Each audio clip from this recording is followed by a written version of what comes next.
Hello friends, welcome back to my channel. तो friends, आज की इस वीडियो में हम लोग हाइपर सेंसिटिविटी टाइप 3 का स्टडी करने वाले हैं। इससे पहले मैंने टाइप 1 और टाइप 2 के लिए वीडियो अपलोड किया हुआ है। अगर आपने वीडियो नहीं देखा तो आप लोग चैनल के प्लेलिस्ट में जाकर वीडियो देख सकते हैं। तो आज हम लोग देखेंगे हाइपर सेंसिटिविटी 3 टाइप 3, ठीक है। तो मैं सिंपल पहले बता देती हूँ कि हाइपर सेंसिटिविटी टाइप 3 में क्या होता है। तो हाइपर सेंसिटिविटी 3 इम्यून कॉम्प्लेक्स की वजह से होता है, इतना तो पता ही है। इम्यून कॉम्प्लेक्स क्या होता है पहले वो समझते हैं। एग्जाम्पल के लिए जैसे हम लोग समझते हैं कि कोई फॉरेन पार्टिकल प्रेजेंट है, इससे आकर कोई एंटीबॉडी बाइंड हो जाएगा, ठीक है। तो ये नॉर्मल कॉम्प्लेक्स है। तो देखते हैं कि ये किस तरह से हाइपर सेंसिटिविटी शो करेगा, ठीक है। तो नॉर्मली क्या होता है, नॉर्मली जब एंटीबॉडी और एंटीजन बाइंड होकर इम्यून कॉम्प्लेक्स बनाते हैं तो यहाँ पर जो एंटीबॉडी का एफसी रीजन होता है, इससे कुछ सेल्स आकर बाइंड हो जाएंगे।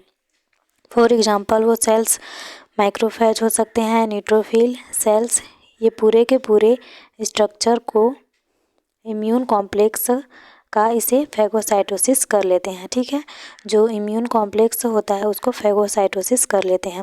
लेकिन जब ये फेगोसाइटोसिस करते हैं तो फेगोसाइटोसिस होने से ये इम्यून कॉम्प्लेक्स नहीं बचते हैं और इसे सेव कर देते हैं, ठीक है। लेकिन यहाँ पर क्या होगा, हाइपर सेंसिटिविटी 3 में हमारा जो इम्यून कॉम्प्लेक्स होगा वो इस इम्यून कॉम्प्लेक्स को ठीक से क्लियर नहीं कर सकेगा, ठीक है। ये पूरी तरह से क्लियर नहीं होंगे। जो कॉम्प्लेक्स है इसको प्रॉपरली ख़त्म नहीं कर पाते हैं, जिसकी वजह से इम्यून कॉम्प्लेक्स जो होगा वो हमारे ब्लड वेसल में डिपॉजिट होने लगेगा, ठीक है। या तो ये ब्लड वेसल में डिपॉजिट होगा और या तो ये टिश्यू में डिपॉजिट होगा, ठीक है। अब आगे हम लोग ये थोड़ा सा जान लेते हैं कि ऐसा क्यों होता है कि ये क्लियर नहीं कर पाते हैं। तो इसका 2 रीज़न हो सकता है। पहला इसका रीज़न हो सकता है कि इनका अमाउंट बहुत ज़्यादा हो सकता है, बहुत ज़्यादा अमाउंट में होंगे तो ये क्लियर नहीं कर सकेंगे। और सेकंड हम लोग देखेंगे कि इसका जो एंटीजन है उसकी एफिनिटी बहुत ज़्यादा होगी। ये 2 केसेस में ये हो सकता है, ठीक है। अब हम लोग देखते हैं हाइपर सेंसिटिविटी 3। तो यह इम्यून कॉम्प्लेक्स मेडिएट होता है। इसमें IgG antibody important role play करती है। जनरली जब कोई एंटीजन बॉडी में एंटर करता है तो एंटीबॉडी के फ्रैगमेंट एंटीजन बाइंडिंग रीजन से बाइंड हो जाता है, ठीक है। एंड एंटीबॉडी का Fc region other phagocytic cell like macrophage, dendritic cell, mast cell etcetera से बाइंड हो जाते हैं। इस प्रकार जो एंटीजन होता है वो एंटीबॉडी होता है और उसे इम्यून कॉम्प्लेक्स कहते हैं। माइक्रोफेज सेल फेगोसाइटोसिस द्वारा इम्यून कॉम्प्लेक्स को क्लियर करने का वर्क करते हैं और यह नॉर्मल कंडीशन में होता है। But in case of type 3 hyper sensitivity, macrophage cell immune complex को क्लियर नहीं कर पाता है, जिसका कारण है huge amount of antigen and high affinity of antigen in tissue. पहले ही मैं बता चुकी हूँ ये 2 केसेस में ये क्लियर नहीं कर पाएंगे करके। अब आगे हम लोग देखेंगे एंटीजन इम्यून कॉम्प्लेक्स के फॉर्म में बॉडी में बहुत ज़्यादा अमाउंट में हो जाते हैं। इम्यून सिस्टम एंटीजन को क्लियर नहीं कर पाता है, जिसमें जो एंटीजन ब्लड वेसल टिश्यू में डिपॉजिट हो जाते हैं, ठीक है। देन ये ब्लड वेसल में साइटोकाइन रिलीज करते हैं जो other phagocytic cell, macrophage, neutrophil, dendritic cell को अट्रैक्ट करते हैं, ठीक है। क्योंकि जो साइटोकाइन होता है उसमें ये प्रॉपर्टी पाया जाता है कि अदर सेल को अट्रैक्ट करे अपनी ओर, इसलिए ऐसा होता है, ठीक है। जो फिर से वही सब फंक्शन कराता है, फिर वही सब फंक्शन करेगा, ठीक है। अनदर फंक्शन वैसोएक्टिव मेडिएटर का फंक्शन करता है, जिससे सेल परमेबिलिटी इंक्रीज हो जाती है, ठीक है। सेल परमेबिलिटी इंक्रीज होने पर एक सेल से दूसरे सेल के गैप बनना स्टार्ट हो जाता है। हमारा इम्यून कॉम्प्लेक्स गैप के थ्रू बाहर निकल जाता है एंड इम्यून कॉम्प्लेक्स टिश्यू में चले जाते हैं। देन कॉम्प्लीमेंट सिस्टम एक्टिव हो जाता है और कॉम्प्लीमेंट सिस्टम में प्रोटीन का सेट होता है। कंप्लीमेंट सिस्टम में C8 और CSB प्रोटीन एक्टिव हो जाता है और ये प्रोटीन अधिक phagocytic cell like macrophage, neutrophil, mast cell को अट्रैक्ट करते हैं।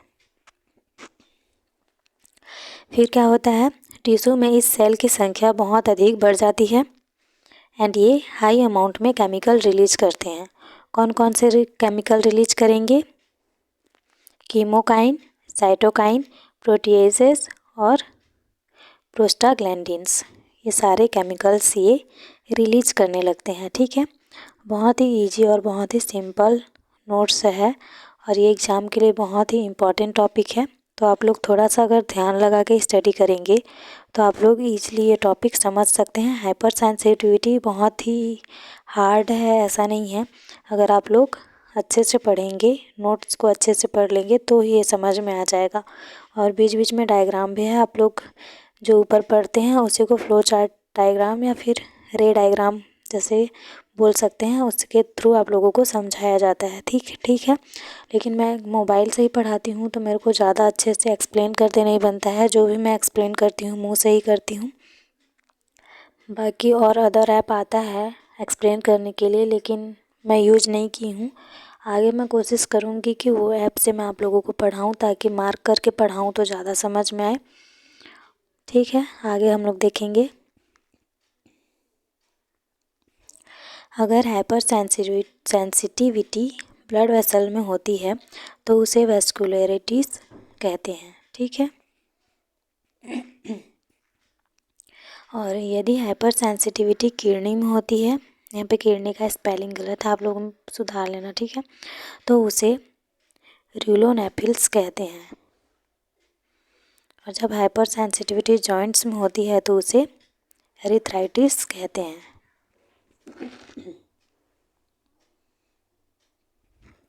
अब यहाँ पे डायग्राम देखेंगे तो यहाँ पे वही है, सबसे पहले जो एंटीजन आता है वो एंटीबॉडी के एफसी रीजन से बाइंड हो जाता है। ठीक है, नॉर्मल कंडीशन में यही होता है और यही मिलकर इम्यून कॉम्प्लेक्स बनाते हैं। फिर जो इम्यून कॉम्प्लेक्स होता है वो टाइप 3 वाले हाइपर सेंसिटिविटी में क्या होता है कि जो इम्यून कॉम्प्लेक्स होते हैं वो क्लियर नहीं हो पाते हैं। इसके दो रीजन हैं, हर्ज अमाउंट में एंटीजन होता है और हाई एफिनिटी एंटीजन होता है। यही मैं पहले ही बता चुकी हूँ, वही है।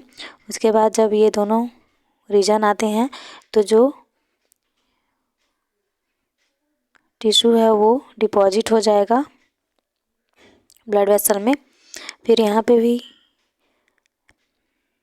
इसके भी एफसी रीजन में जो माइक्रोफेज सेल है, मास्ट सेल है, न्यूट्रोफिल है, वो सब आकर बाइंड हो जाएंगे और यहाँ पे केमिकल्स रिलीज होने लगेंगे। क्या क्या केमिकल्स रिलीज होगा? साइटोकाइन होगा, वैसोएक्टिव मेडिएटर होगा। ठीक है, और गैप, इसमें गैप बन जाएगा और जिससे परमेबिलिटी इंक्रीज होगा, इम्यून कॉम्प्लेक्स होगा वो सब। तो ये सब जो रिलीज करेगा इसका मेन काम क्या होगा कि अदर सेल को अपनी ओर अट्रैक्ट करेगा। ठीक है, फिर जब ये सब केमिकल्स रिलीज करेंगे तो जो हमारा जो कॉम्प्लीमेंट सिस्टम है वो एक्टिव हो जाएगा और ज़्यादा अमाउंट में ये सब और केमिकल रिलीज करने लगेगा। ठीक है, तो ये क्या कॉज करेगा? हाइपर सेंसिटिविटी 3 कॉज करने लगेगा। ठीक है,